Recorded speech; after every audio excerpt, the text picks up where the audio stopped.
Hello friends, welcome to my channel. तो मेरे आज वीडियो में मैं आपको देने वाला हूँ कि नया स्टाइल का सीएसएस जो दोस्तों पीएचपी के लिए है। ठीक है, तो वीडियो को पूरा देखते रहिए फ्रेंड्स। ठीक है, मैं आपको अब साइट दिखा देता हूँ मेरा। तो चलते किसी भी ब्राउज़र पर या पर मैं आपको मेरा साइट दिखा देता हूँ कि अभी मेरा साइट पे किस तरह का डिज़ाइन है। ठीक है, तो चलिए मैं अपना साइट ओपन करता पीएचपी साइट। तो देख सकते हैं अभी बहुत ही अच्छी तरीके का मैं सीएसएस सेट किया है। अब देख लो, मैं जूम करके दिखाता हूँ। तो देख सकते हैं एकदम लेटेस्ट HD CSS है।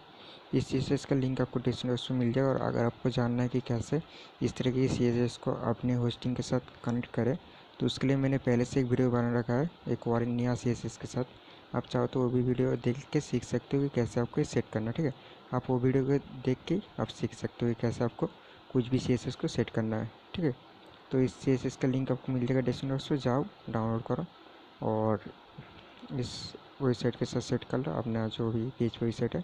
तो मिलते हैं नेक्स्ट वीडियो में। CSS का लिंक आपको डिस्क्रिप्शन बॉक्स में जाओ और डाउनलोड कर लो।